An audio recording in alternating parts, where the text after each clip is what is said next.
Breaking news Nalgonda జిల్లాలో SLBC tunnel వద్ద ప్రమాదం జరిగింది. టన్నెల్ పైకప్పు కుప్పకూలింది. 3 మీటర్ల మేర కుప్పకూలిపోయింది. పలువురు కార్మికులు ఈ టన్నెల్ వద్ద గాయపడినట్లు సమాచారం. ఎడమవైపు సొరంగం 14వ కిలోమీటర్ వద్ద ఈ ప్రమాదం జరిగింది. 4 రోజుల క్రితం మొదలైన టన్నెల్ కార్మికులు పనిచేస్తుండగా ఒక్కసారిగా టన్నెల్ కుప్పకూలినట్లుగా కూడా తెలుస్తోంది.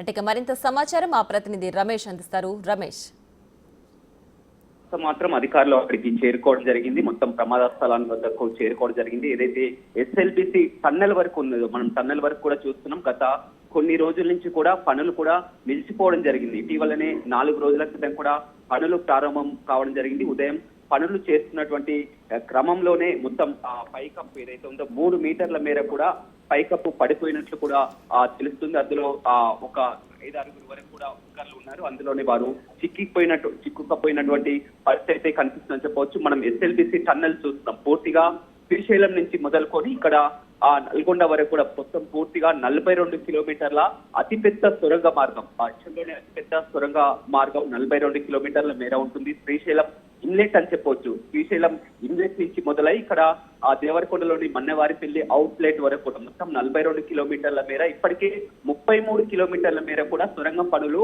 పూర్తి కావడం జరిగింది. 33 కిలోమీటర్ల సొరంగం కూడా తవ్వాల్సింది 9 కిలోమీటర్ల మేరనే తవ్వాల్సి ఉంది. అటు ఇన్లెట్ శ్రీశైలం నుంచి కానీ ఇటు మన్నెవారిపల్లి అవుట్లెట్ నుంచి కానీ సైమల్టేనియస్ గా పనులు కొనసాగుతాయి. ఏదైతే టన్నెల్ బేరింగ్ మిషన్ ఉంటుందో ఆ బేరింగ్ మిషన్ తో కూడా టన్నెల్ ను తవ్వుకుంటూ వెళ్తారు. అయితే ఇటు మన్నెవారిపల్లి నుంచి అవుట్లెట్ పనులు బేరింగ్ లేకపోవడంతో కూడా పూర్తిగా నిలిచిపోయాయి. అదేవిధంగా శ్రీశైలం నుంచి ఇప్పుడు ప్రస్తుతం ఇన్లెట్ పనులు కొనసాగుతున్నాయి. నిన్న మొన్నటి వరకు కూడా మొత్తం సివరేజ్ వాటర్ రావడంతో కూడా పనులు నిలిచిపోవడం జరిగింది. గత 4 రోజుల నుంచి కూడా పనులు ప్రారంభం కావడం జరిగింది. వాళ్ళ పనులు చేస్తుండగా కూడా ఒక్కసారిగా 3 మీటర్ల పైకప్పు కూడా కూలిపోయినటువంటి పరిస్థితి అయితే చోటు చేసుకుంది. అందులో కొంతమంది మొత్తం కూడా కార్మికులు కూడా ఉండడం జరిగింది. అందులో చిక్కపోయినటువంటి పరిస్థితి అయితే ఉంది. వారు గాయాలతో ఉన్నారా లేకపోతే ఏదైనా జరిగిందా అనేది కూడా అధికారులు సంఘటనా స్థలానికి చేరుకోవడం జరిగింది. ఏదేమైనప్పటికీ కూడా ఇది ఒక దురదృష్టవశాత్ అని చెప్పవచ్చు. గత కొన్ని రోజుల నుంచి కూడా పనులు నిలిచిపోయాయి. 4 రోజుల క్రితమే పనులు ప్రారంభించారు. 4 రోజుల క్రితమే పనులు మొదలయ్యాయి అంటున్నారు కదా. సో కూలీలు గాయపడ్డారు, మరి వారి పరిస్థితి ఏ విధంగా ఉంది ప్రస్తుతం? సహాయక చర్యలు చేపట్టడం జరిగింది. అధికారులు ఘటనా స్థలానికి హుటాహుటిన చేరుకోవడం జరిగింది. ఉదయం 8:30 ప్రాంతంలో కూడా చోటు చేసుకున్నట్లు తెలుస్తుంది. టన్నెల్ కూడా ఎవరిని అనుమతించినటువంటి పరిస్థితి ఉంది. అధికారులు హుటాహుటిన సంఘటనా స్థలానికి చేరుకోవడం జరిగింది. ఈ ఘటన జరిగింది కూడా ఏదైతే ఇన్లెట్ వద్ద, ఎక్కడైతే శ్రీశైలం ఇన్లెట్ ఉంటుందో అక్కడ ఈగల నాగర్ కర్నూలు జిల్లా పూర్తి వస్తుంది. అక్కడ నుంచి కూడా పనులు కొనసాగుతాయి. అవుట్లెట్ వద్ద ఇన్లెట్ వద్ద పూర్తిగా ఇక 9 కిలోమీటర్లే తవ్వాల్సి ఉంది. 9 కిలోమీటర్ల మేర తవ్వాల్సినటువంటి సమయంలోనే తవ్వుతుండగా కూడా ఈ ఘటన చోటు చేసుకుంది. దాదాపుగా సొరంగ పనులు అంటే కూడా మనం అర్థం చేసుకోవచ్చు, ఇలాంటి ప్రమాదాలు తరచూ చోటు చేసుకునే ఉంటాయి.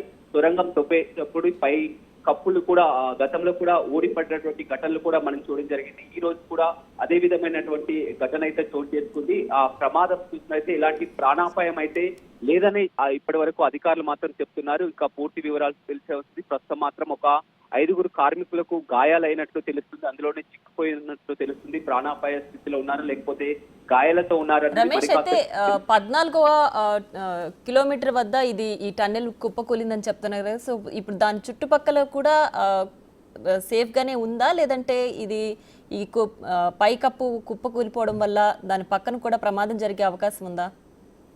ఎలాంటి ప్రమాదం ఉండదు. ఏదంటే పనులు జరిగే కొద్ది టన్నెల్ పనులు ఏ విధంగా ఉంటాయో సొరంగం తవ్వకాలు పనులు ఎట్ ఏ టైంలో సొరంగం తవ్వకాలు జరుగుతుంటాయి. కాంక్రీట్ పనులు కూడా ఎట్ ఏ టైం కొనసాగుతూనే ఉంటాయి. ఇప్పుడు ఏదైతే ప్రమాదం జరిగిందో ఆ ప్రమాదం వద్దనే కేవలం ఒక 3 మీటర్ల మేర కూలినటువంటి పరిస్థితి.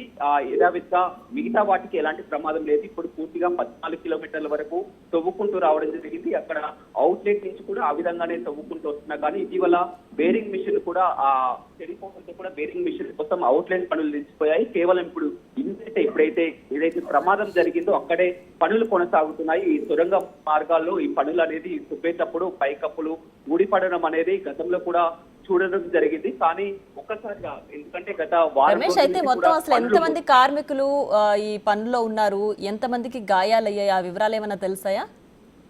ప్రస్తుతం మాత్రం అందులో ఒక 7-8 మంది వరకు కార్మికులు ఉన్నారని కూడా అధికారులు చెప్తున్నది జరిగింది. అయితే వారు ఆ ప్రాణాపాయ స్థితి నుంచి అవుట్ ఆఫ్ డేంజర్ అని కొంతమంది చెప్తున్నారు. కానీ ఇంకా పూర్తిగా ఎందుకంటే టన్నెల్ అనేది సొరంగ మార్గం 14 కిలోమీటర్ల మేర వద్ద ప్రమాదం జరిగిందంటే టన్నెల్లో పూర్తిగా వారు 14 కిలోమీటర్ల వరకు వారి యొక్క కూడా అందులోకి వెళ్లి పనిచేస్తుంటారు. కాబట్టి అక్కడికి ఆ 3 మీటర్ల మేరనే కూలిందని చెప్తున్నారు. కాబట్టి ఆ కూలీలు దాంతో వీరికి గాయాలు కావడం జరిగింది. ఎలాంటి ప్రాణాపాయ స్థితి అయితే ఉండదు. ఎందుకంటే వీరు అన్ని జాగ్రత్తలు తీసుకుని ఈ సొరంగం పనులు అయితే ఆ కార్మికులు పూర్తి స్థాయిలో కూడా అన్ని జాగ్రత్తలతోటే వెళ్తుంటారు. పైకప్పులు కూలడంతో కూడా కేవలం గాయాలు మాత్రం తీవ్ర గాయాలు మాత్రం అయ్యిందని చెప్తున్నారు. రమేష్ అయితే ప్రస్తుతం అక్కడ ఏదైతే ప్రమాదం జరిగిందో ఆ పరిస్థితిని సమీక్షించడానికి ఎవరైనా అధికారులు వచ్చారా?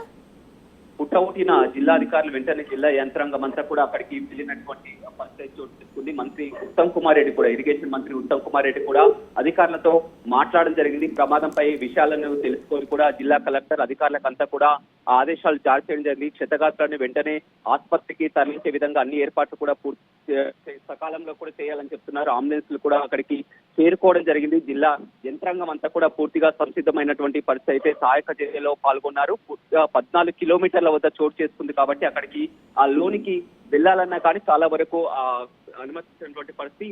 ప్రాణాపాయం అయితే లేదన్నట్టు కొద్దిసేపటి క్రితమే అక్కడ స్థానిక ఎమ్మెల్యేకు అక్కడి ఘటనా స్థలానికి వెళ్తున్నటువంటి పరిస్థితి అయితే నేర్కొంది. మంత్రి ఉత్తమ్ కుమార్ రెడ్డి ఆదేశాలు జారీ చేయడం జరిగింది. వెంటనే జిల్లా అధికారులంతా కూడా యంత్రాంగం అంతా సంసిద్ధమైంది. టన్నెల్ పనులు కూడా శరవేగంగా పూర్తి చేయాలని కూడా గత కొంతకాలంగా పనులు కొనసాగుతున్నాయి. ఆ పనుల్లో భాగంగానే ఇలా ఇన్లెట్ వద్ద ఈ పనులు చేస్తుండగా 14 కిలోమీటర్ల వద్ద కూడా 3 మీటర్ల కూడా కూలినటువంటి పరిస్థితి కూడా చోటు చేసుకుంది. మొత్తం పూర్తిగా 3 మీటర్ల వద్ద కూలిపోయినట్టు కూడా మనకు తెలుస్తుంది. మొత్తం అందులో 5-6 కార్మికులు అప్పుడు పని చేస్తున్నటువంటి సమయంలో ఈ ప్రమాదం చోటు చేస్తుంది. కాబట్టి వారికి గాయాలు కావడం జరిగిందా లేకపోతే ఏమైనా ప్రాణాపాయ స్థితిలో ఉన్నాయని మరింత సమాచారం తెలిసే అవకాశం కనిపిస్తుందని చెప్పవచ్చు. రైట్ రమేష్ అయితే సాధారణంగా ఈ టన్నెల్ నిర్మాణ పనులు అంటేనే రిస్క్తో కూడుకున్న వ్యవహారం. మరి ఈ కార్మికులు పనిచేస్తున్నప్పుడు ఎలాంటి జాగ్రత్తలు తీసుకోలేదా? అంటే ఇప్పుడు ఈ పైకప్పు కూలడం కానీ ఇట్లాంటివి సాధారణంగా ఎక్స్పెక్ట్ చేసే ప్రమాదాలు కదా, వీటికి సంబంధించి ముందుగా జాగ్రత్తలు ఏం తీసుకోలేదా? ఖచ్చితంగా ఇన్ని రోజులు పనులు జరగకపోవడానికి కూడా ప్రధానమైనటువంటి కారణం ఈ విధంగా ఏదైతే ఉన్నదో వాటర్ అనేది వస్తుంది కాబట్టి ఈ విధంగా పైకప్పులు ఊడి పడతాయి, మొత్తం ప్రమాదం జరుగుతుందనే గత 1-2 నుంచి కూడా పనులు పూర్తిగా నిలిచిపోయినటువంటి పరిస్థితి. అయితే పూర్తిగా ఆ వాటర్ అనేది తగ్గిపోయిన తర్వాతనే పనులు మొదలు పెట్టడం జరిగింది. పనులు మొదలుపెట్టి కూడా 4 రోజులు అవుతుంది. ఇన్ని రోజుల పాటు కూడా ఇలాంటి ప్రమాదాలు జరుగుతాయనే పూర్తిగా ఆ పనులు చేయకుండా కూడా నిలిపివేయడం జరిగింది. కానీ పూర్తిగా చూసుకున్న తర్వాత దీనికి అనుకూలంగా ఉండి సొరంగం పనులు తవ్వడానికి కూడా అనుకూలంగా ఉన్నాయని తెలిసి 4 రోజుల నుంచే పనులు ప్రారంభించడం జరిగింది. దురదృష్టవశాత్తు అని చెప్పవచ్చు. కానీ ఈ తెలుస్తున్నటువంటి ప్రకారం ఇప్పుడే అందుతున్నటువంటి సమాచారం ప్రకారం ప్రాణాపాయం అయితే లేదన్నట్లే తెలుస్తుంది. కేవలం గాయాలతో వారు బయటపడడం జరిగింది. చాలా అదృష్టం అని చెప్పుకోవచ్చు. గతంలో కూడా ఈ విధంగా పైకప్పులు కూడా ఊడిపోయిన సొరంగ మార్గం పనులు చేస్తున్నప్పుడు కూడా 20 సంవత్సరాలు కాదు, గతంలో 2007లో గతంలో వైఎస్ రాజశేఖర రెడ్డి ఉన్నప్పుడు కూడా ఈ పనులు ప్రారంభించడం జరిగింది. ఆ తర్వాత పూర్తిగా 10 ఏళ్ల పాటు కూడా పనులని ఎస్బీసీ టన్నెల్ ని పట్టించుకోకుండా పూర్తిగా దాన్ని వదిలేయడం జరిగింది.